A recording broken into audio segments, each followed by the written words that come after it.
Hi ho, welcome back to the Disney Plus Everyday Challenge, and today we have something that's a little bit confusing, but it is what it originally said it was at the end of yesterday's episode.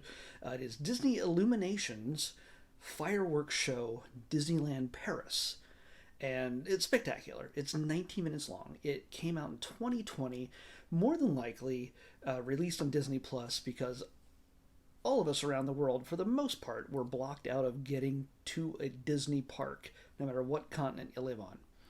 And this kind of is a humongously spectacular representation of what we were missing out on during those times when we couldn't go to the parks.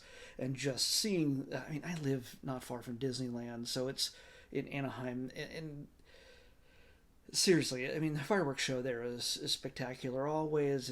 But it's a common thing. 9:30 every night for the most part. If there's good weather and clear skies, boom, boom, boom, it's gonna explode. And I've been there on multiple nights in a row. Back when I had a pass, back when they would let me have a pass. But this, I've never seen anything like this. This is kind of amazing. It is, like I said, from 2020. More than likely, it was filmed a few years before that. And of course, when you do it in Anaheim, you're pretty much just a couple yards away from the castle itself. This is a much bigger castle, and you can see that you barely see the people in the crowd because they are kept so far back from the castle during this performance because there's so much fire, there is so much water, and there's so much light. And you can see them when they pull back really far. Everyone, you can see their people because there's a bunch of cell phones being held up to film footage of something they're never going to watch again. Something that it's going to be like, oh, I spent 20 minutes filming this, and I am never going to watch it because I mean, okay, watching it here, but this is professionally shot with lots of different angles, pull in, pull out, all sorts of stuff. Half the people who are filming it on their phones going to have crappy sound, not going to have a good angle, going to have somebody's head in the shot or a bunch of other phones in the shot. It doesn't seem like it's worth it to keep it. Really? I mean, come on.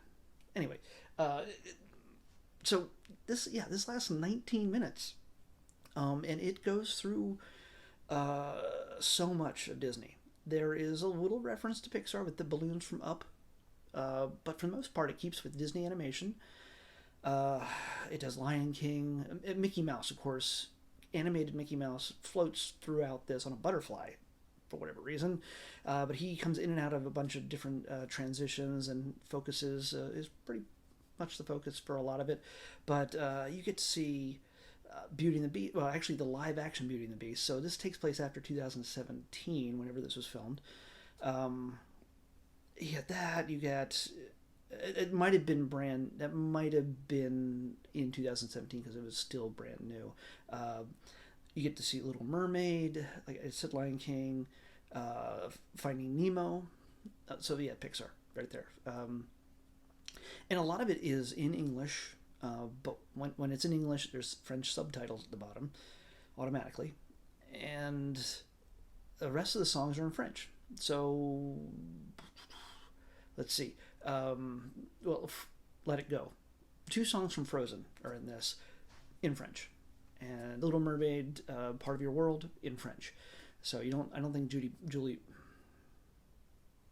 Benson, Jody Benson, I don't think is singing that version of the song. I don't know, unless she knows French. I don't know, but it didn't sound exactly like her. But I'm so used to the English version. What are you gonna do?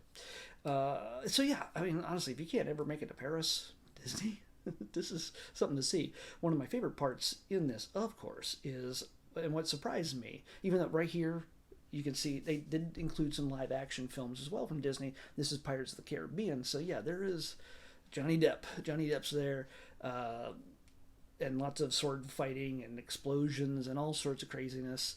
Pirates of the Caribbean, but what really thrilled me was Star Wars. So they did include footage from The Force Awakens. So this is definitely the Disney Star Wars. They didn't go back to the original trilogy, the prequels, or anything else. They used Chewie, We're Home from Han Solo, and you get to see TIE fighters and X-Wings and Poe Dameron and Rey and Finn and just Star Destroyers flowing through this. And by the way, like I said, this is not just fireworks. This is a water show just like the Bellagio in Las Vegas, and also like World of Color in California Adventure here in Anaheim. I'm not in Anaheim, but in general here. And there's also fireworks. It's mainly a projection show. I think it's also cheaper. I think rather than exploding things, I think eventually they're going to sort of move away from exploding things constantly and polluting the air in a lot of these locations, a lot of these parks, and just go here. We're going to blow a lot of electricity and just project things onto the castle. Is a technology. It's the way it's going to look as years go on. We may get less and less fireworks in these things and get more and more light shows with water.